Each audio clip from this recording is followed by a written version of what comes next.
What is going on, everybody? Welcome to another edition of Cage My IQ. As always, I'm your host, Cage. I have the pleasure of being joined with UFC heavyweight Parker Porter. How's it going, Parker? Not bad, man. How you doing? I am doing good. Of course, the fights are going on right now. We know that you're supposed to fight on this card, but of course, both of your opponents had to back out.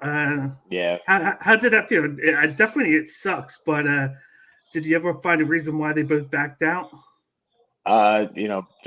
The word on the street is that one of them had visa issues, and the other one was stuck in a contract with the previous promotion. So that's what I've heard. That sucks. But is Yeah. there any word on when you're going to be getting inside the octagon again? Nothing official yet, but I got something in the works. Hopefully for February. It's top secret stuff until it's made official, kind of thing. But yeah, that's what we're aiming for making this happen for February. That is good. But let's start with of course, the beginning. Of course, I see that when you were growing up, you played a couple of sports in high school. I believe it was lacrosse. Was it? Yeah, I played lacrosse, baseball, Yeah, football mostly. I did a little bit of like roller hockey here and there, yeah. and yeah, just about anything I could get my hands on that was physical or full contact. Going from that, how did you transition into mixed martial arts? Because that's a big difference. Yeah, a little bit. Well, I Yeah, mean, with the collision part of football, it might not be yeah, that different, but um, it I played sports all throughout high school. I was always an athlete, lifelong athlete since I was a kid. Um, and I graduated from high school and didn't take my grades very seriously. Lost my any chance I had of getting a scholarship to go play ball in college, and then got myself in the gym. Lost a bunch of weight because I was like, well, I don't have to look like the refrigerator Perry anymore and be a defensive lineman. Um, got in the best shape I'd ever been in, and had always been in the gym throughout my life to get better at whatever sport that I was training for. And here I was in the best shape I'd ever been in with nothing to do. So I got into MMA training just to kind of mix things up and had no real intentions of ever actually competing. It was just like, this looks like it'd be fun. I'll learn a little bit of self defense, maybe make sure I don't get my ass kicked on the street kind of thing. And my coach was like, hey, you're kind of good at this. Do you want to give it a shot? And I'm like 21 years old at the time, 22. I was like, yeah, but why not? I can do anything. I'm young enough to be like, I'm king of the world kind of thing. And I haven't looked back since. I went in and won my first fight and just hit the ground running from there. Now, with your training, was there any specific MMA training that you did, or was it just a little bit of the basics, a little bit of It was everything? so we're talking over 15 years ago now at Yeah, this point. So it was like, especially in Connecticut, it was very like everything was cloak and dagger. I had my pro debut, um, uh, like 3 months after the season finale of The Ultimate Fighter one, just to kind of like give you like an idea of the timeline we're looking at here. yeah. So, and Was in, this in was this the one in Connecticut, 2007? yeah, yeah, Okay, I yeah. actually just had it was actually just my 15-year anniversary last week. Congrats Of on that. going pro. Yeah, it's freaking wild, man. I've been doing this a long time, but I yeah, there wasn't a lot of information out there about the kind of stuff at the time, and it was just like you nobody really cross trained. Like it wasn't as it wasn't the mainstream sport that it is now. Um, so it was just a generalized kind of MMA gym that I was training at, no one specific style. They're just like, Yeah. yeah, we're fighters. It was that old school mentality of belt's only good for holding your your pants up and covering your ass. But like obviously I've evolved and grown a lot since then. But yeah, it was just a Yeah. general club for we're gonna do all of this stuff. There's no one style. Now, usually when I talk to the fighters like you just said you just doing it just to get the generalized feel of the sport MMA, and it wasn't until later on that you kind of probably took it a lot more serious because, of course, now Yep. you're in the UFC now. How long did it take you to be like, maybe I can do this as a living And when did you decide to put a lot more work into training in specific areas of the sport where you wanted to harness the just your strengths It instead of was just it doing a little was bit of everything? definitely like right after that first fight was like Okay. I could do that. This is like there's like wait, there's potential for me to make like a career out of this. I could do this. You're back. Okay. Yeah, there you go. You're back. Yeah, yeah. So um uh yeah, no, I was committed to this right off the bat, right after my first pro fight. Yeah. I it's just it my path wasn't really like super clear cut. You know, I had like life along the way. Got married, had kids, did this, did that. And because being in Connecticut, you know, it didn't the sport itself didn't even get legally sanctioned in Connecticut until 2019. So it was like, yeah, you travel everywhere for this, or you'll go over there for that. You know, like Brazilian Jiu-Jitsu school. There were like two Brazilian Jiu-Jitsu schools in the state at the time. Now, you know, there's probably like one on almost every. It feels like there's just as many BJJ Yeah. schools as there are Dunkin' Donuts. Uh, but yeah, it was just it was a lot of like figuring things out as I went on my own, and a lot of learning experiences and trying to find, you know, clear path, so to speak, through the woods. And didn't always have the best help and guidance in that. And I, of course, with life in general, pulling me back this way and pulling me back that way, it became, you know, almost it became like a 13-year long journey to make it. But that's good though. Now moving on, of course, we see that of course you were able to face early in your career John Jones, and we've seen Yep. how he's grown. I know everybody asks you how was that like to face him, not knowing at the time how big he was going to be, and how were you able to learn from that fight and to kind of take what happened in it and then kind of improve on your game. Well, I learned a couple of big things. One, I'm not a light heavyweight. Making 205 is not a freaking thing that's going to happen for me because even at the time then, I still missed weight by like over a half a pound with the 1 pound allowance. Yeah. And two, that was my first loss, so it taught me that.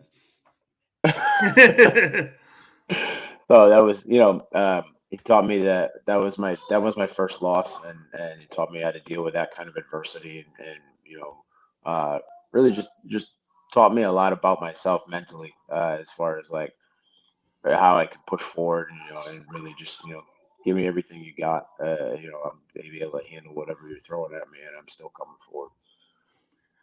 Now, are you still at Thornton MMA? So Ed Thornton is my Muay Thai coach, and Yes. we cross train with them. But I have my own gym in New Oh, Britain. It's called Heavy Hitters Club, and I do a lot of cross training with Manchester BJJ Bushido Academy in Manchester, as well as the Cage JSA the Cage, and just about anywhere else in Connecticut. We've got a pretty good network of uh, gyms around here that as long as you're not an asshole, then you're yeah. probably going to be welcome with open arms. Yeah. How much time do you spend at each thing? Of course, you're trying to harness each thing. Depending on the fight, you're going to probably focus on one more part of your game than the other. But normally, so how much time do you spend at each area? So, I'd say the grappling stuff, probably I just spend more time there, just because the sessions take longer. Like Yeah. the actual classroom time takes a little bit longer to learn your lessons here and there. And then the striking game, I feel like my striking level is on the higher side compared to the where I'm the rest of my elements of my game. So I'm able to kind of like get more out of less with my striking, um, and be able to kind of do a lot of that kind of stuff on my own if need be. So. usually anywhere from like an hour, hour and a half kind of thing for my wrestling and BJJ sessions, and anywhere from about 45 minutes to an hour for a lot of my striking stuff. 2 to 3 times a week for the striking, and 3 to 4 times a week for the grappling.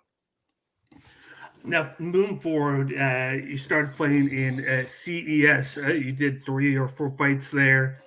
You Yep. go, believe 2-1 or 3-1. The last 2 fights, you had a submission victory, and then, of course, the knockout victory. And then you didn't get booked again for another 10 months, but it was with the UFC. Two Yeah. two questions there.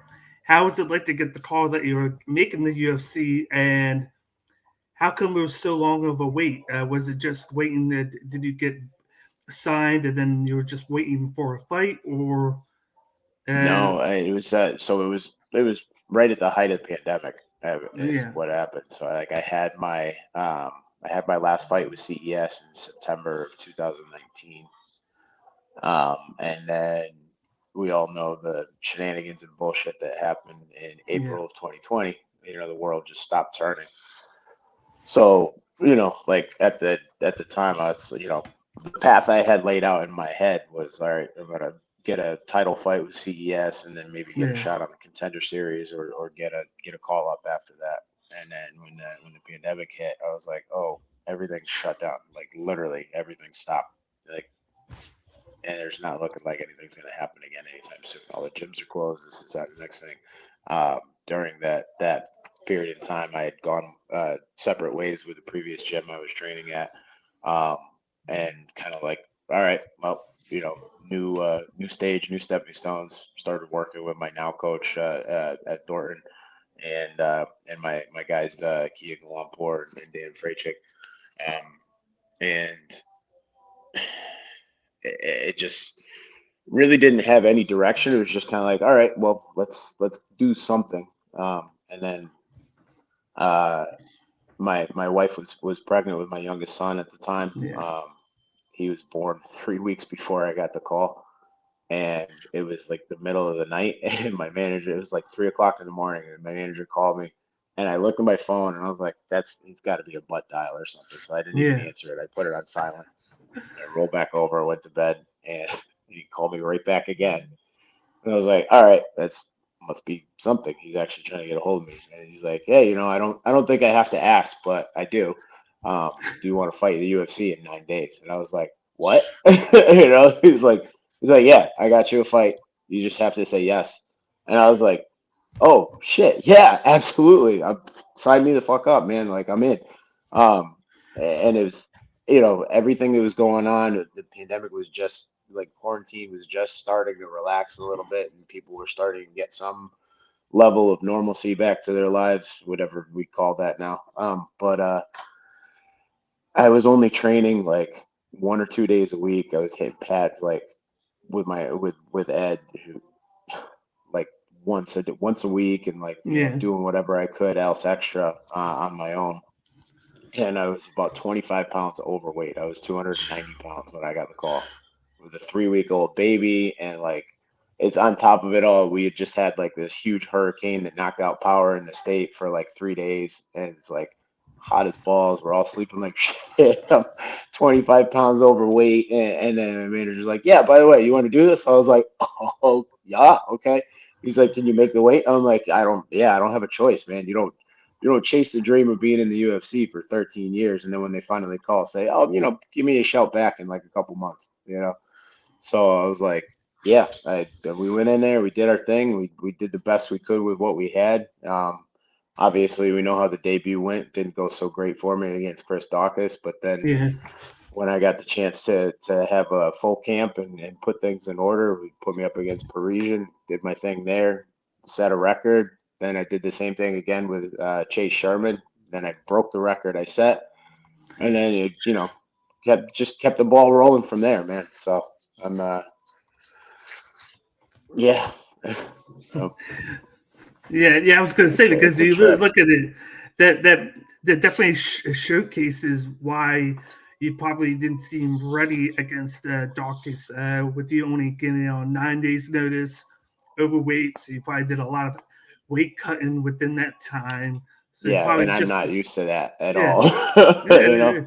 So probably just energy wise, you probably just didn't have a lot of energy, and then but then you were able to, just like you said, you were able to 3 months later kind of get that bad taste out of your mouth. You put on Yeah, a great performance against Josh Prizian, where you showcased a lot just your striking and then even the grappling.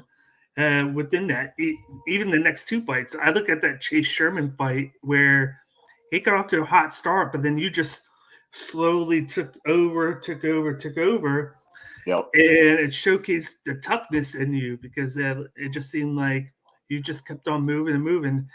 I remember the commentary booth during that fight going, "This guy seems tired, but he just keeps on moving forward, and he's yeah. just going off of adrenaline." And you just took that fight over and just you made it your own there. Like it kind of gave an identity to you in that fight, and then after that, you went and got that third straight victory over Alan Bordeaux, which you used your grappling a lot more than the striking in that one. I felt Yeah, like, I was working on trying to showcase a little more grappling in that yeah. fight. Of course, the last fight didn't go your way, but that's another one where you took a fight on. You took the fight on, I believe, short notice. Yeah, it Go, was go, about 4 or 5 weeks, 6 weeks at yeah, tops. I think it was, yeah, it was a shorter notice fight. yeah, Against, we all know now, yeah, Jailton's just, he's a monster. Like, come to find out, yeah, a couple of other people had refused that fight before yeah. they got to me, and I was like, yeah, sure, why not? Let's give it a go, man. Like it's what we're here for. Now, of course, you just said going into that fight, you really didn't know who he was because he was a light heavyweight and you're a heavyweight, so he wasn't really on your radar. But Yeah. now being able to fight him and digest a lot of what happened, what have you learned from that fight that you could kind of take forward into the future? Well, we definitely, obviously, we learned some of the key things that I need to work on as far as my grappling, and one of the biggest things I took away from myself, was just that the again, with that mental kind of to improvement and maturization of like, don't disrespect people, but don't over respect people's skill set and their game and stuff to the point where you don't play yours. And Yeah, I think you know, I think I over respected his game and didn't play enough of my own game, to the point where I was just like so focused on, wow, this guy's so good ground. We know that. So like, don't make any single mistake. So I was like, it almost stopped me. It pretty much stopped me from even trying to do anything because I was so yeah, focused on not making a mistake, and it didn't matter anyway. So I, at least, going forward, I know that, like, win, lose, or draw, you got to at least fucking go down swinging. Don't just fucking take it. And I was like, it was a weird kind of situation for me because that's normally not my style, to be so cautious, if you will. I mean, like, I could be just a borderline reckless fighter at times because I just want to get in there and get it done and get after it. Like, I love this game. I love fighting. I love the scrap. I love the raw. Like, I like to just lock horns with people and fucking go for it. And I didn't that time. And I don't really know why. I don't know if we just kind of like monstrosized his grappling game to a level that had me kind of being like, oh, I don't know. But I won't be doing that again, regardless of who it is. I know the last couple of years, more so after probably right at towards the pandemic, and then afterwards, a lot of fighters are taking a lot of short notice fights. Like the norm used to be, you would give yourself 3 months to train and then prepare for a fight. Nowadays, it seems like guys are taking fights on a week notice, a couple weeks, maybe at the most a month. What Yeah. is probably the best timing for you where you feel like that's good enough time for you to train for a fight? I know you took that one on a month. Would it be a Um, month? I think, no, I think, ideally. 10 weeks. Like a Okay. 10-week fight camp is like ideal for me, Okay. in my opinion. Or 10 to 12, like 2 to 3 months. You know, we'll even stretch. We'll broaden that up even more. Say 8 to 12 weeks. That minimum 2 months, max three. Because anything more than 3 months of a training camp is just gets to be like, what are you doing? Like. Why do you think a lot of the fighters are taking all these fights on short notice? Do you think it's just the fact that the sport is getting bigger and which means the pay is better, or do you think people just want to stay active? Yeah, I think it's a combination of all the above. Like the pay is better than it's ever been, Yeah, regardless of what people may be saying. Um, People want to be active. People want to be relevant. We live in the social media era where everything's just like right at the fingertips or boom, boom, yeah, boom in your face. So they're trying to stay as relevant and in your face as well, so that they can not only make their money from the fights, but also create business opportunities outside of that, as far as sponsorships or appearances and things like that. Um, and it's we're also the sport itself is at a different point too, where people are just more ready more often. Like people take their recovery more seriously, they're training more intelligently. It's not like it used to be over a decade and a half ago, where when we sparring sessions were just as hard as actual fights. yeah, Like people are just doing things more intelligently. You're seeing more longevity out of guys with their careers too because of it. Like we know about recovery, we know about, like recovery wasn't a thing, 10, 15 years ago. It was like, what's your recovery plan? You'd look at somebody and be like, what, you mean like a day off? Like just yeah, don't do anything for a day. They know there wasn't like the cryotherapy and compression sleeves and PT and all this stuff and the ice baths and whatnot. It was just, go home and pop an ibuprofen and sit on the couch. yeah. I So I also think that's been a big part of it. I also feel like back then it used to be just like a one man sport where it was like you just go in there and fight. But now it seems like it's more of like a team sport where even though you're the guy going in there, there's a lot of guys in the background that are helping you prep for the fight, Oh yeah, making sure that you're cutting the weight, doing the training, giving you the information needed in the background on your opponent so you can do the right things to prep for them. It's a totally different atmosphere now. Like it's like boom, this yeah. guy's We're fighting, we're but it's like a whole team back there. we're basically all giant children, and it takes a village. Obviously, like there's that classic expression. But like I've said it before. A bunch of my friends and training partners and student stuff hear me say it all the time. This is the most team-based individual sport in the world. Yeah, Like you really do need a solid team behind you. Your team doesn't have to be huge, but you need a team nonetheless of quality guys that have your best interests in mind, um, and want you to succeed almost, more than at least as much, if not more than you want yourself to succeed. now do you guys have like a certain routine that you guys follow week to week, and then maybe it changes for a fight where you need to, depending on the fighter, you need to incorporate stuff into it, Um, or do you guys just it depends on week to week what you're doing? we might ramp up the frequency a little bit, but not much. The training schedule usually stays relatively the same. And hey, boy, I got my little guy here. This is my youngest. Hi. Say hi. Go, go see mama. Good boy. Go ahead. Go see mommy. Go watch your show. um, I The schedule pretty much stays the same. All the time. It's just the intensity comes up or down, Yeah. when you're in fight camp or out of fight camp, and and then we'll add any extra sessions we might need to add in for, like, all right, this guy does this a lot. Let's work on this for, as far as game planning sessions go. For the most part, the training schedule stays just about the same. And we just kind of like bring the intensity up or down, whether we're in camp or out of camp. Maybe add a couple extra like sprint sessions in here and there, or really just make sure like, oh, we're not in camp. I got this going on. I skip this session. When we're in camp, there's no session skip whatsoever.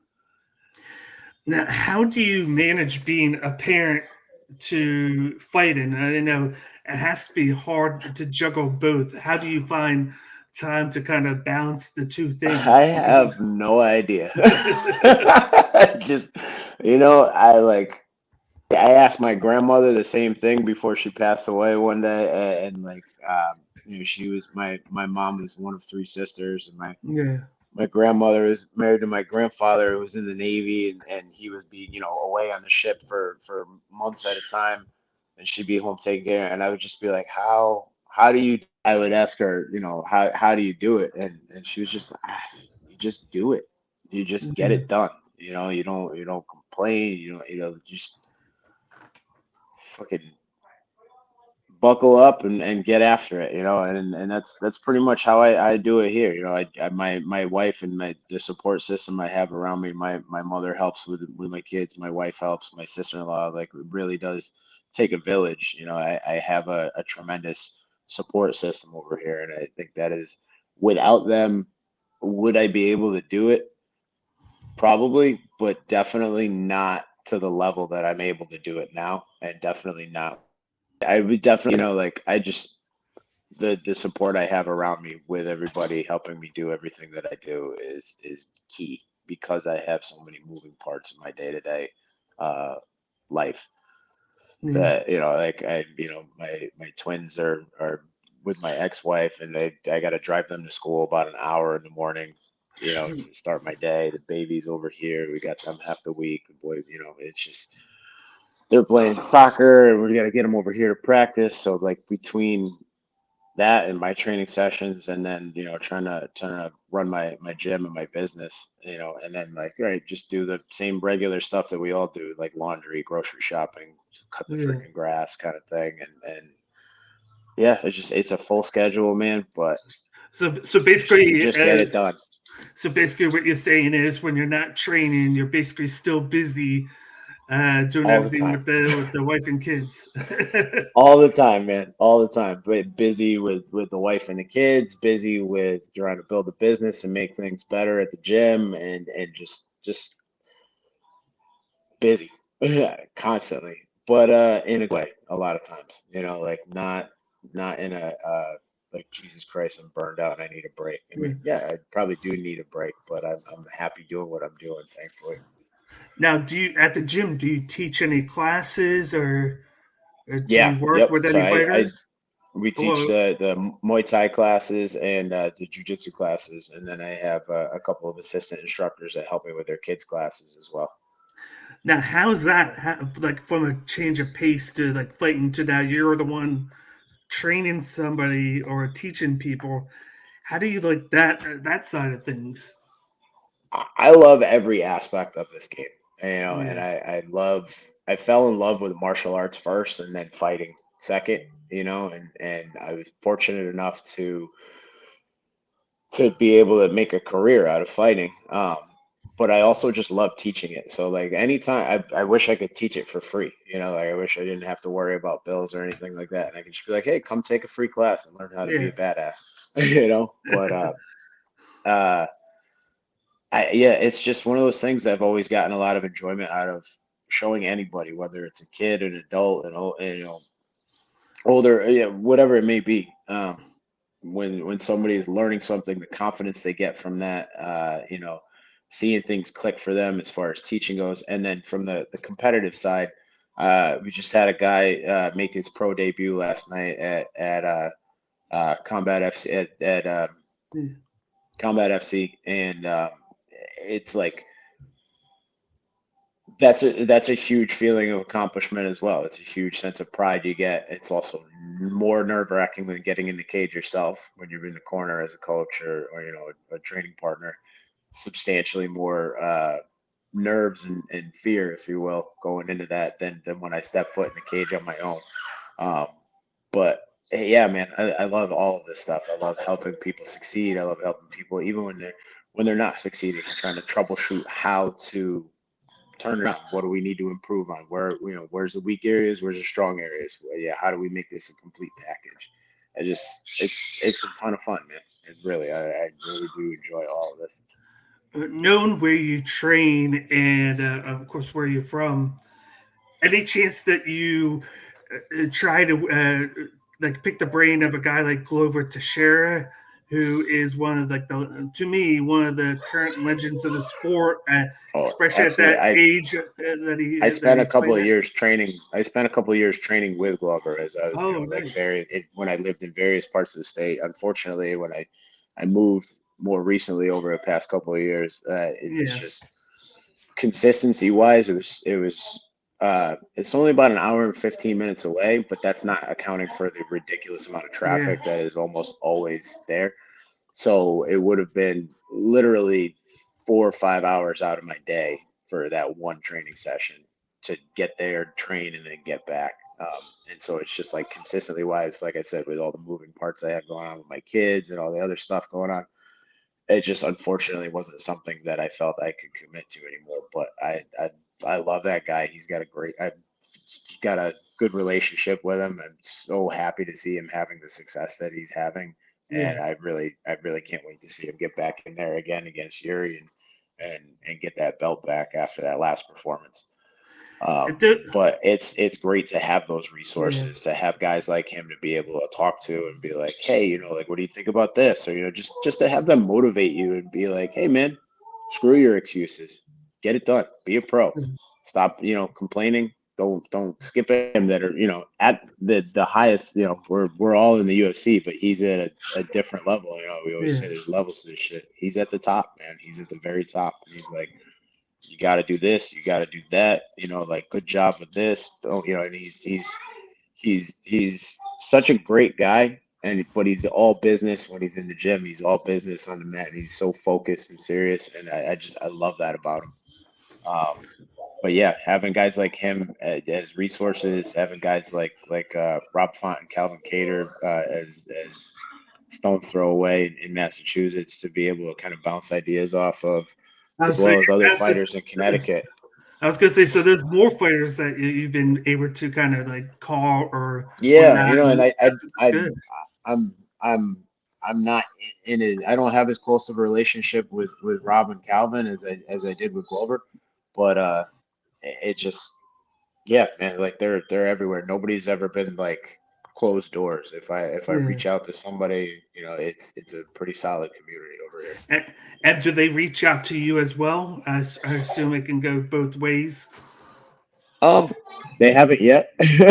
Probably only because, like, well, I mean, Rob and Calvin are, you know, fight at 135 and Yeah, 145, so there's not a whole lot of heavyweight can do for them. But yeah, there have been times where I've tried to be like, hey, Glover, you need any help with this or whatever, like, just, and he's got my number. He knows, anytime he needs an extra body, I'm yeah. around. Now, the last question I have for you: when you're all done and retired from the game, what do you want the people to think of you from your career in the UFC? Oh man, you're the first person to ever ask me that, and I never really thought about it. Uh, I should probably think about that more. Um, I think I just want people to.